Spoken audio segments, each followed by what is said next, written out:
Maintenant, on va faire le tracé de la sablière sur le mur et du faîtage de part et d'autre de l'axe afin de pouvoir effectuer la division de panne, la répartition de la panne dans la chambre de panne. La sablière, si je fais un zoom sur le mur, la sablière, elle fait 63 par 75. Donc c'est un chevron qui est posé à plat sur le mur. Donc première des choses, je tire une ligne parallèle ici à 63 mm. Donc toi, tu tireras une ligne parallèle à 6,3 mm. Cette ligne à son intersection avec le chevron, on a, on a une coupe en biais qui suit la pente du sous-chevron et qui va mesurer 30 mm. Cette partie inclinée en biais, on l'appelle le délardement.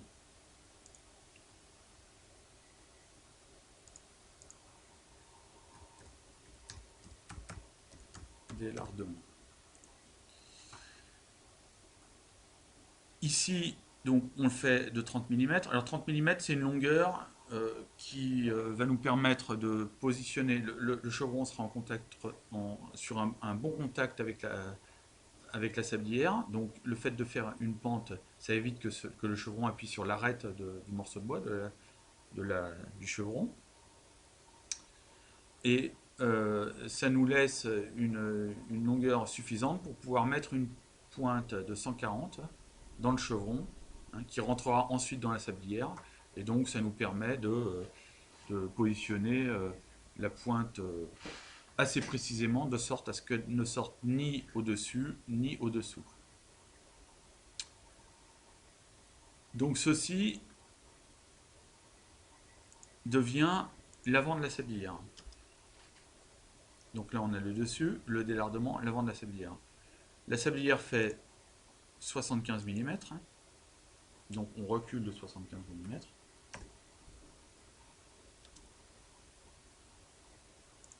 Donc nous avons l'avant, nous avons le délardement, le dessus de la sablière,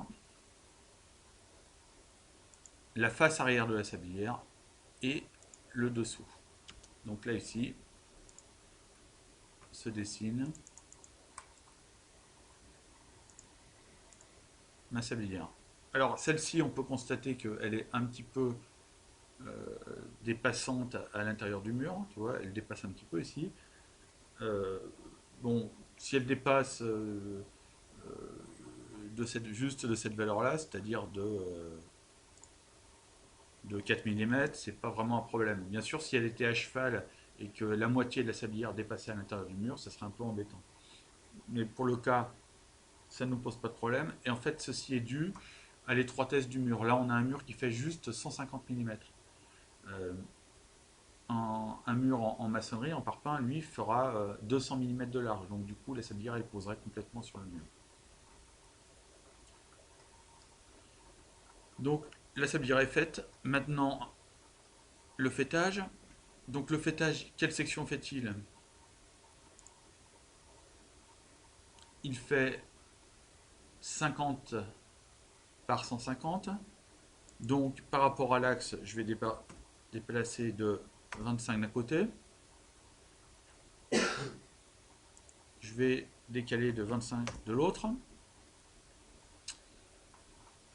Et j'ai un délardement qui fait aussi 30. Donc je vais partir de mon intersection ici. Je vais monter de 30 000.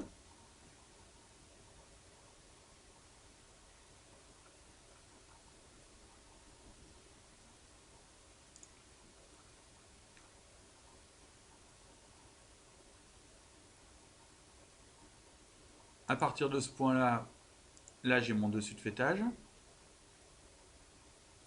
puisque j'ai une pente que d'un seul côté.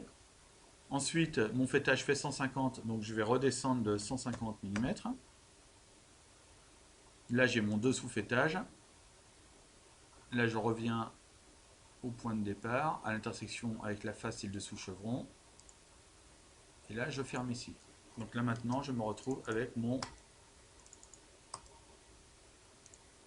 fêtage dessiné. Alors, ce que l'on peut constater, c'est que une fois que j'ai fait le délardement de 300 mm, de 30 mm, je me retrouve avec le délardement qui passe de l'autre côté de l'axe. Alors ceci est dû à la largeur, à la petite largeur du fêtage. Si j'avais eu un fêtage de, en madrier de 75 mm, donc j'aurais décalé ici de 37,5, c'est la moitié de 75. Là, je serais remonté de 30 mm.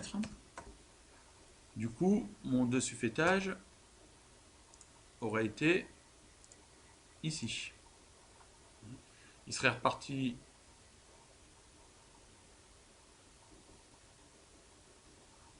comme ceci, et après j'aurais eu le délardement de l'autre côté.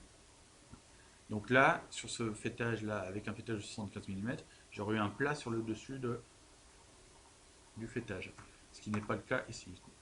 Donc là, je reviens en arrière, et là, sur le dessin, je me retrouve avec ma sablière, mon fêtage, et dans l'étape suivante, je tracerai la panne en faisant la répartition afin que le vide entre la sablière et la panne soit le même que entre la panne et le fêtage.